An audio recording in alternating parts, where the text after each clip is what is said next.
Assalamualaikum warahmatullahi wabarakatuh. Saya Karisma Aisyah Fitri dengan NIM akhir 3205. Materi kali ini yaitu pendekatan, strategi, metode, dan teknik pembelajaran IPS MI atau SD. Pertama yaitu pendekatan dalam pembelajaran IPS SD atau MI. Pendekatan dalam pembelajaran IPS yaitu sebagai cara pandang terhadap proses belajar murid dalam mata pelajaran IPS dan upaya penciptaan kondisi dan iklim yang memungkinkan terjadinya proses belajar. Pendekatan sangat penting bagi guru karena dalam mata pelajaran IPS selain berfungsi sebagai manajer kelas dan fasilitator belajar, menjadi teladan aktor sosial. Ada beberapa jenis pendekatan pembelajaran yang dapat digunakan pada kegiatan belajar mengajar di IPS, antara lain A. Pendekatan disiplin atau pendekatan struktur. Pendekatan disiplin dimulai dari menyampaikan konsep-konsep dari suatu disiplin, baru kemudian menambahkan konsep-konsep disiplin lainnya yang bertujuan untuk mendukung konsep-konsep disiplin tersebut. B. Pendekatan antarstruktur atau interdisiplin. Pendekatan antarstruktur merupakan pendekatan yang membahas suatu konsep secara berturut melalui beberapa disiplin dan kemudian dipersatukan. Dengan pendekatan ini, suatu konsep ilmu sosial atau suatu topik diorganisasikan bersama konsep dari berbagai ilmu sosial terpadu. C. Pendekatan kemasyarakatan. Pendekatan kemasyarakatan dimaksud seperti pendekatan yang kita gunakan di dalam mempelajari IPS dengan mengambil masyarakat sebagai fokus pembahasan. Artinya, semua komponen program diambil dari dan ditujukan pada masyarakat sekitar. D. Lingkungan masyarakat lebih banyak membicarakan fisik dan lingkungan budaya atau sering disebut lingkungan geografis. E. Pendekatan pembelajaran tradisional dan pendekatan pembelajaran inquiry. Pendekatan pembelajaran tradisional mengutamakan penyajian fakta dan nama melalui hafalan dan ingatan. Pendekatan pembelajaran inquiry bertolak dari pandangan bahwa siswa sebagai subjek dan objek dalam belajar mempunyai kemampuan dasar untuk berkembang secara optimal sesuai dengan kemampuan yang dimilikinya.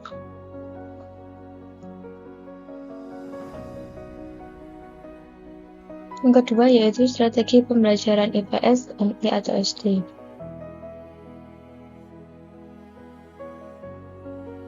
Strategi pembelajaran merupakan suatu cara atau pola yang digunakan oleh guru di dalam perwujudan kegiatan belajar mengajar. Dalam pola tersebut tentu terkandung bentuk-bentuk rangkaian perbuatan atau kegiatan guru dan siswa yang mengarah pada tercapainya tujuan-tujuan pembelajaran. Macam-macam strategi pembelajaran IPS. Pertama, pembelajaran kemampuan berpikir. Penanaman konsep merupakan penunjang kemampuan berpikir siswa. Konsep merupakan keadaan lingkungan, abstraksi, dari kesamaan dari jumlah benda atau fenomena. Contoh konsep yakni tanah, sungai, gunung, uang, cuaca, dan lain-lain. Pengajaran konsep mengembangkan kemampuan kognitif dari yang terendah sampai tingkat tinggi. Pengajaran konsep dapat dilakukan melalui dua pendekatan, yaitu pendekatan induktif dan pendekatan deduktif. Yang kedua, strategi pembelajaran kemampuan. Ada dua, yaitu proses pemecahan masalah atau disebut dengan problem solving.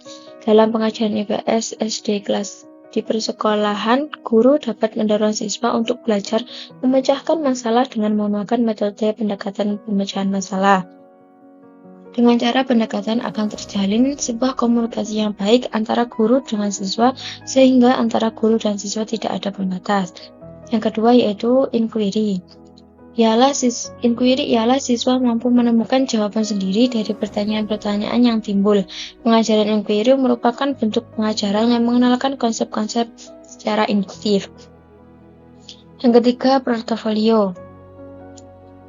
Kumpulan pekerjaan peserta didik dengan maksud tertentu dan terpadu yang diseleksi menurut panduan-panduan yang telah ditentukan.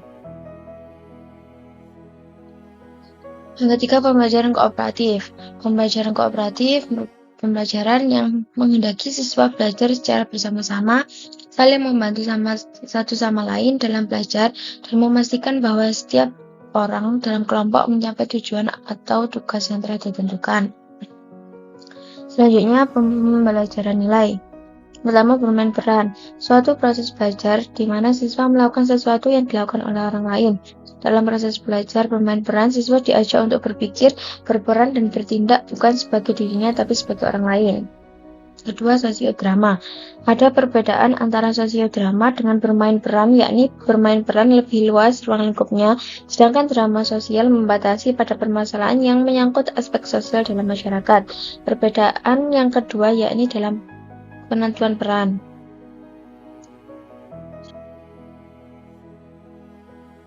Selanjutnya yaitu metode dalam pembelajaran IPS, SD atau MI.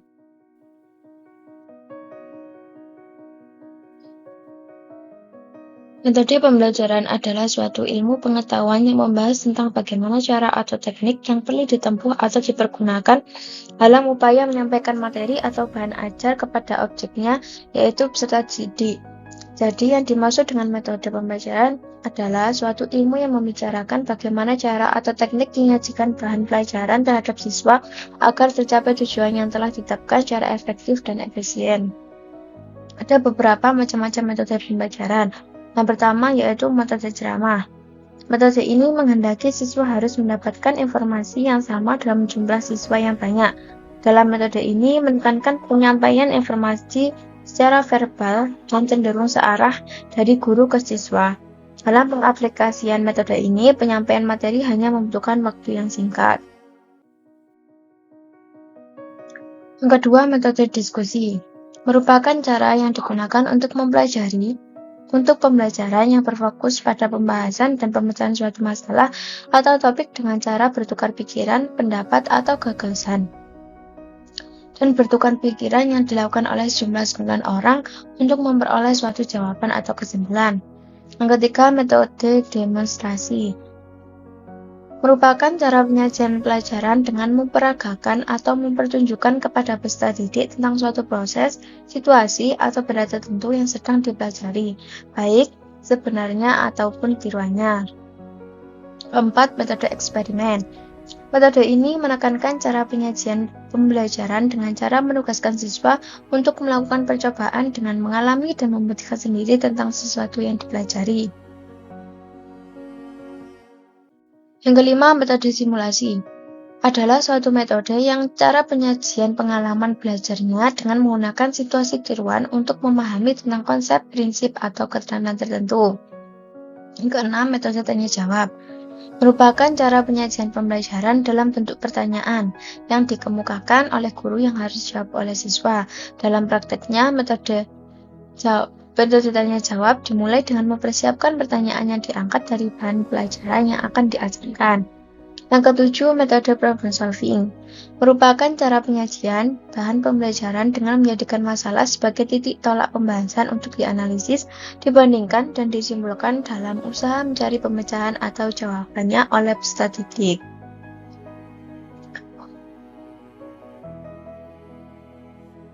Yang terakhir yaitu teknik pembelajaran IPS, MI, atau SD. Teknik pembelajaran ini merupakan cara guru dalam menyampaikan bahan ajar yang telah disusun dalam metode, berdasarkan pendekatan yang dianut. Teknik yang diaplikasikan guru ini bergantung pada kemampuan guru itu dalam bersiasat atau memutar otaknya agar proses belajar mengajar menjadi lebih baik. Berikut ada beberapa teknik yang dapat diaplikasikan dalam pembelajaran. Antara lain, teknik pembelajaran untuk mengaktifkan kelompok. Proses pembelajaran akan lebih efektif dan berhasil apabila setiap peserta didik dapat berpartisipasi aktif dalam pembelajaran. Beberapa teknik yang dapat diaplikasikan dalam pembelajaran guna mengaktifkan peserta didik secara kelompok antara lain tim pendengar, catatan terbimbing, pembelajaran berbimbing, poin counterpoint, debat aktif, menggabungkan dua kekuatan, dan pertanyaan kelompok. Yang kedua, teknik mendapat umpan balik. Umpan balik merupakan hal yang penting dalam pembelajaran, dan berikut akan dibahas secara untuk mendapat umpan balik antara lain memancing persepsi siswa, menggunakan media dan alat pengajaran yang cocok, penggunaan bentuk motivasi, pemberian nilai, pemberian hadiah, pemberian pujian, pemberian tugas, dan pemberian hukuman. Yang ketiga, teknik pembinaan keakraban.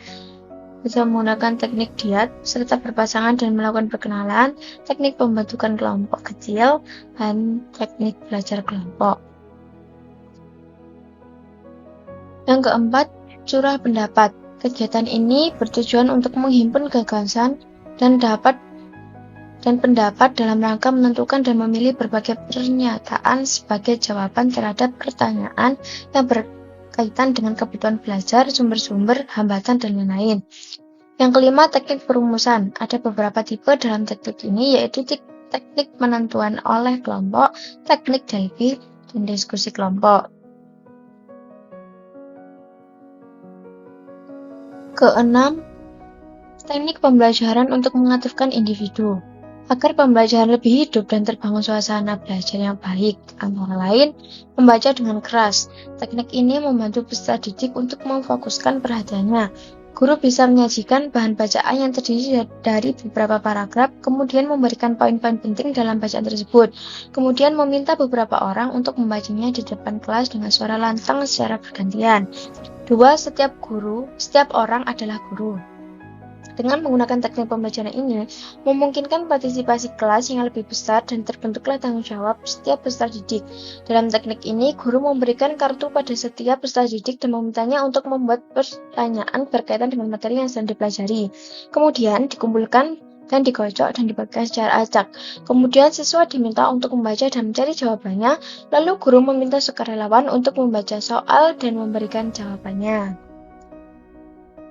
Baik, itu tadi materi kali ini